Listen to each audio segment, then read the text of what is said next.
for everybody. We're not all the same in terms of how we get around, or but we are this one race, and we're trying to connect with that. And thank you again for sharing with us. Thank you. Question here. I just wonder what's the reward-based system on the whole movie. Like, how do people as individuals get rewarded for their efforts of being either a good scientist or a poor one? Like, and how do personally, I understand your question, yeah. Right now, most people say money is the reward. If I work for money, then I'm going to do more work. Yeah. There's a lot of scientific studies that he didn't bring up there, but I would recommend an author named Daniel Pink, and you can watch that online. He did a lecture online where he goes into particular motivations. And in particular, he addresses very mundane tasks, okay? And in certain jobs here, they're very mundane, and nobody's going to do them unless you pay them. And the more you pay them, the more they'll do them. But once you get beyond a certain monetary reward, so people have the basic necessities of life and they have a fairly good standard of living, then the money doesn't work anymore. In fact, people are looking for at that point is something interesting to do, something that feels they make a contribution to the world, and it's actually rewarding in a creative way. And that is the reward. I mean, for these people, a lot of people he mentioned in the movie that people are scientists. Some scientists make very small money. I work at a hospital, and I see what scientists make there, and I know they could be making a lot more money had they studied, say, finance, or studied, even just become a pediatrician, rather than do research. But the research in and of itself is interesting and rewarding. It's a large subject, but money isn't the only motivator. And I think if someone said money is the only motivator to me, I would think less of that person to some extent, to say that this is the only reason that they're doing the job that they're doing. There should be more to it, and that's what we're offering. We're offering that more. Daniel Pink. The color pink, yeah. Yeah, he's a motivator. He goes to corporations and motivates and tells them teaches people how to motivate their staff. And he says money rewards, just an incentive system, $5,000 to do this, is not the way to go. I can give just a small example, I guess, just quickly. Okay, we'll get to the next question. I think we're going to put that one on the website. I'll wait on that one. I was just going to say something that helps me kind of put this whole reward system into better context is understanding in something like the Venus Project. And make no mistake, the Venus Project is just one example. It's just being outside the box that we know right now. We could come up with something else anytime, right? So using the Venus Project as an example, I always think about the education system. And it's the conditioning that we receive as we go through our education system and all those other external factors that teach us money is what I should be expecting as a reward. Money is to be my reward, not some sort of creative expression, or so when you remove that money, remove the competition for it, you change the conditions in the environment, you change the reward system as well.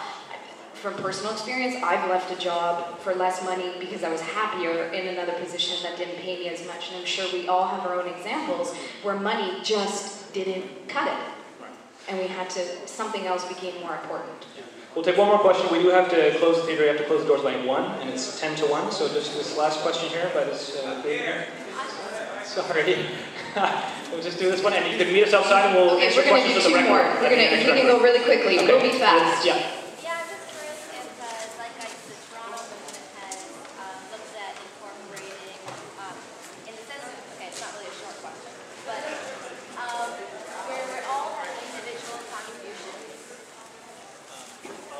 I'll repeat the question. Yeah. I mean, we all have individual contributions.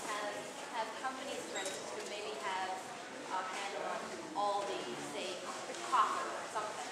Right. They've been approached to. That's a good question. Okay, she's asking whether or not corporations or large companies essentially that control resources, say such as copper or oil or whatever. Have we contacted them? The ZIII, have they contacted them and seen what they've got in order to know kind of what resources are out there? And no, they wouldn't release that information, I think, even if we asked them. There is a stock exchange where you get, I guess, a general idea of certain oil. Like, oil is a resource that really is much more carefully looked at, but a lot of governments lie about what they have, so you don't really know.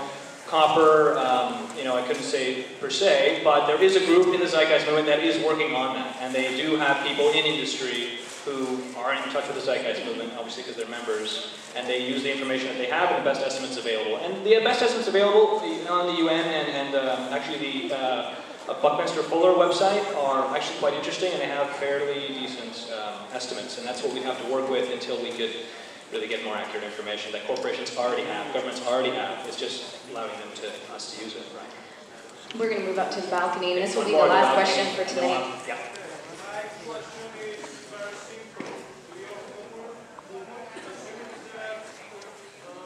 our current state of technology is sustainable. Our current, sorry, I'm just going to repeat it back. So you want to know if our current state of technology is sustainable? Very much so.